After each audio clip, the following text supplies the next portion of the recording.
Nouvelle rubrique dans PlaySmart, le boss, pour donner la parole à un acteur clé de l'industrie du jeu vidéo, pour faire référence aussi à un personnage toujours récurrent dans tous les jeux. On élabore, on voit la qualité d'un jeu à la qualité de ses boss, à leur charisme. Et donc, c'est pour ça qu'on a appelé cette rubrique avec ce nom. Et on va inaugurer avec un gros poisson, pourrait dire Alexandre de Rochefort. Bonjour. Bonjour. CEO donc de Gameloft, qui est une grosse entreprise qui a fêté son quart de siècle l'an dernier. Et je voulais commencer cette interview en rebondissant sur l'actu. La grosse actu de début juin pour tous les acteurs de l'industrie, c'est la sortie d'une nouvelle console, la Nintendo Switch 2. Et je voulais vous demander, pour une entreprise de la taille de Gameloft, ça a quel impact? Comment ça vient en fait changer vos habitudes, votre organisation? Alors on est très présent sur la Switch et on a une bonne connaissance de tout l'écosystème et à la fois technique et économique de la Switch. Donc ça n'a pas révolutionné notre façon de travailler. On a demandé les development kits à Nintendo dès qu'on a Ça se demande combien de temps à l'avance? Ça se demande dès que vous avez l'info que la console va sortir, il faut commencer à se bouger, demander ça veut dire pas beaucoup de temps en fait, parce que nous on a l'info que la Switch sort peut-être 6 mois avant sa commercialisation, mais un jeu ça se développe en 3 ans, pas en 6 mois. Oui, c'est pour ça que aujourd'hui on n'a pas de jeu à la sortie en fait. Surtout Nintendo, ils ont l'habitude quand même de mettre en priorité privilégier leur jeu, le catalogue Nintendo. Donc il y a 1 ou 2 jeux où là on vous prévient très très en avance, mais c'est vraiment. Oui, le but c'est que les gens qui vont être prévenus en avance, c'est des gens dans un cadre de partenariat, ils veulent des gros jeux en lancement de tiers, et c'est comme ça que vous êtes informés, si vous êtes prévus pour accompagner en fait. Oui, la plupart du temps c'est des jeux qui étaient déjà en train d'être développés. Donc c'est juste Nintendo qui dit tiens celui-là il m'intéresse. Est-ce que vous envisageriez d'être présent en launch pour ma nouvelle console? Et dans ces cas-là, évidemment, ça se refuse pas parce que être présent en launch d'une nouvelle console, c'est très efficace. Et est-ce que sans être prévenu par Nintendo, quand on est Gameloft, qu'on a beaucoup de gens très experts du secteur dans les équipes, on est capable d'anticiper quand même, et avant la sortie, on commence déjà à travailler sur des jeux adaptés à la machine 2, 3, même plus d'années avant?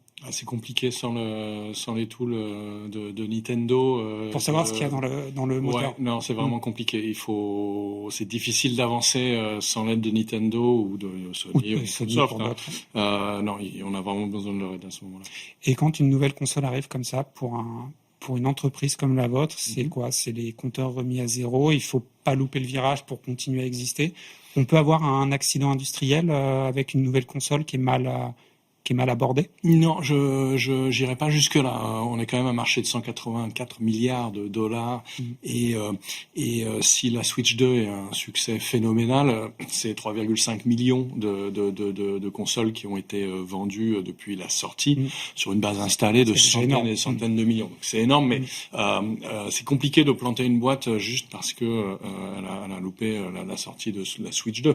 En l'occurrence, nous on a 2900 employés chez Gameloft. On est une société qui, et ça c'est dans notre ADN très fortement parce qu'on vient du mobile à l'origine, on est une société qui sait s'adapter à des multiples plateformes. À une époque, on développait sur plus de 15 000 modèles de téléphones différents. Donc s'il y a quelque chose qu'on sait faire chez Gameloft, c'est anticiper et accueillir une nouvelle plateforme de façon très fluide. En fait, ça se fait assez facilement. Donc je serais moins dans le... Oui, c'est moins dramatique que ce que vous pouvez avoir. Vous tendez la perche pour une transition, c'est qu'historiquement, donc c'est Gameloft, c'est le jeu mobile essentiellement. La console, ça fait quoi? Ça fait une petite décennie que vous êtes vraiment transposé, notamment sur la Switch, les jeux PC aussi.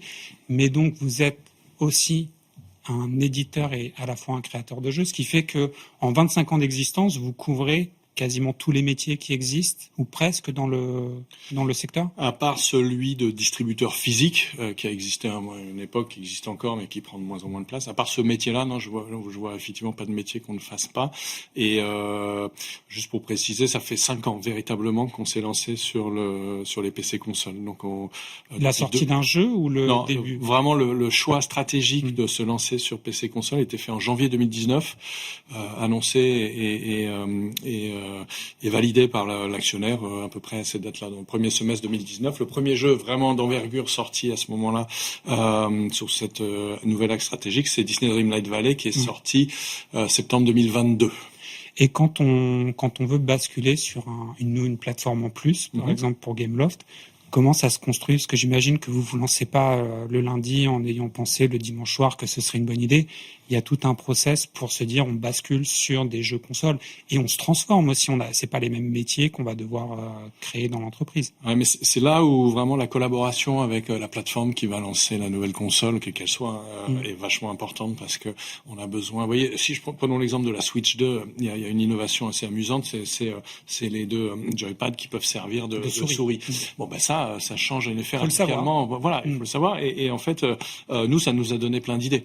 Mais tant qu'on n'avait pas l'info de Nintendo, c'est vrai qu'on peut pas faire de plan sur la comète. Donc nos équipes, elles sont quand même assez prisonnières de la relation et de l'échange d'infos à la fois technique et commercial qu'on peut avoir avec avec les fabricants. Enfin pas le studio, j'allais dire studio, mais vous avez 10 studios à l'échelle mondiale. Vous êtes plus qu'un studio, vous êtes à la fois éditeur, à la fois créateur de jeux. Si vous deviez me pitcher, imaginons que je ne connaisse pas Gameloft, je vous donne 1 minute pour me pitcher votre entreprise sur ce qu'elle a été pendant 25 ans. Qu'est-ce que vous me répondriez?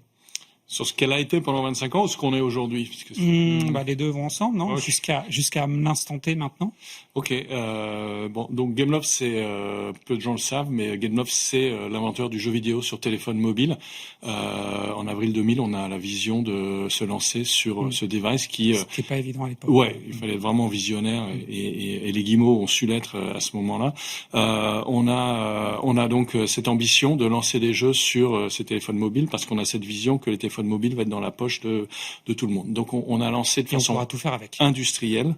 On a embauché massivement. On est passé de quelques dizaines d'employés à quelques milliers d'employés qui se sont concentrés jusqu'en 2019 sur les mobiles. Depuis 2019, on est devenu une société cross-platform.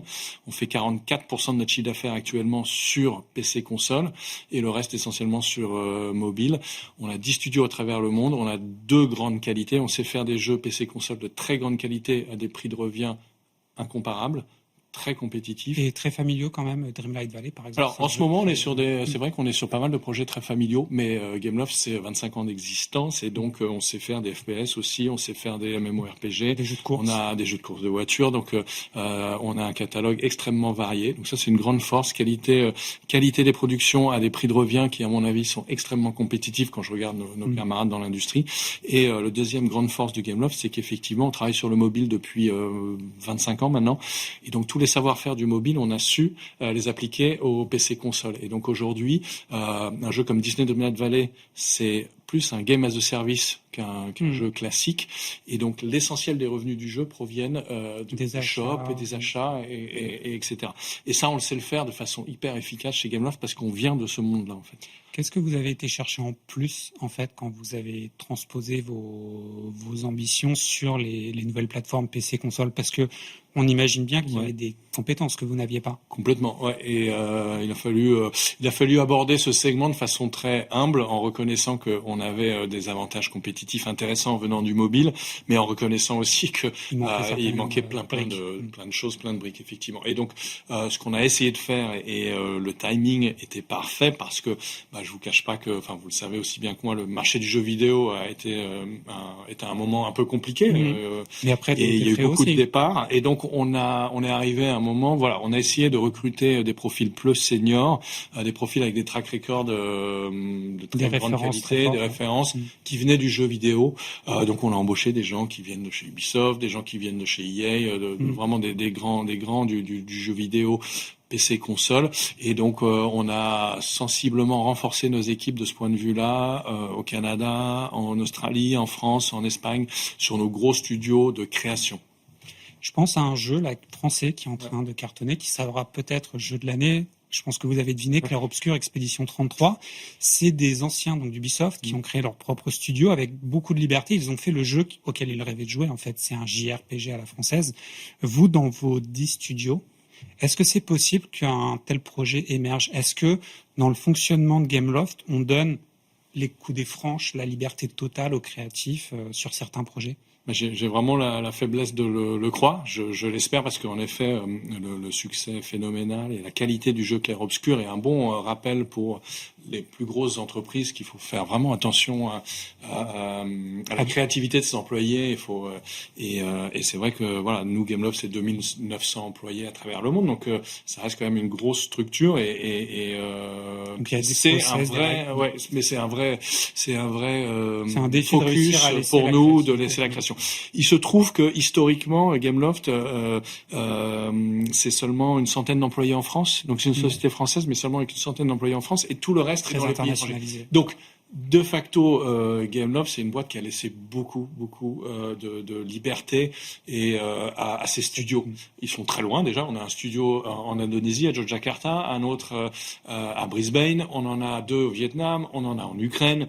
On en a au Canada. Donc, de facto, de toute façon, ils ont quand même une liberté assez importante. Mais c'est vrai que c'est quelque chose sur lequel on essaye de jouer. Et je trouve qu'en effet, Clair Obscur, c'est un bon exemple des bénéfices que vous pouvez retirer de laisser.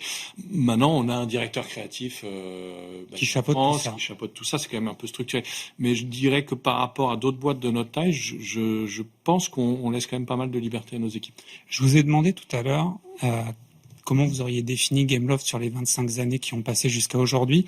J'ai envie de vous demander comment va être Gameloft, comment ça va évoluer dans les 25 années qui vont venir, parce que j'imagine que vous imaginez, vous, le futur du jeu vidéo, et là, les 25 prochaines années, ça risque de beaucoup bouger, notamment avec l'arrivée de l'IA générative et son développement. Ouais. Donc vous voyez quoi comme prochaine grosse évolution dans votre métier ?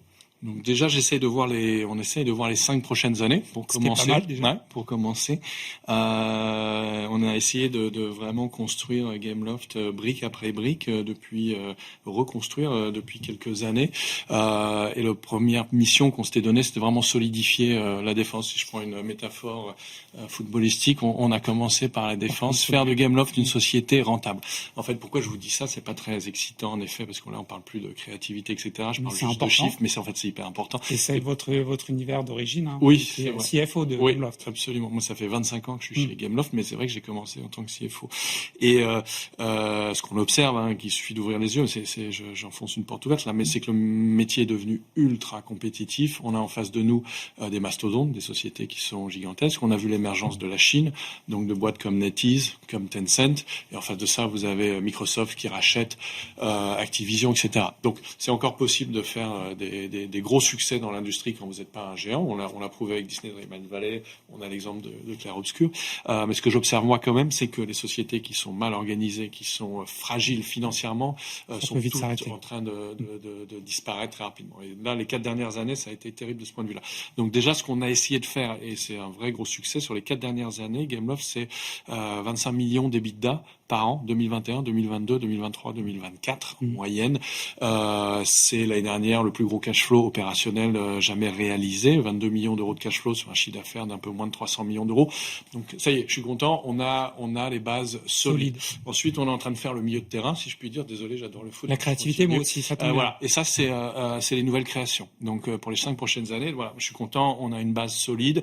La boîte est rentable tous les mois.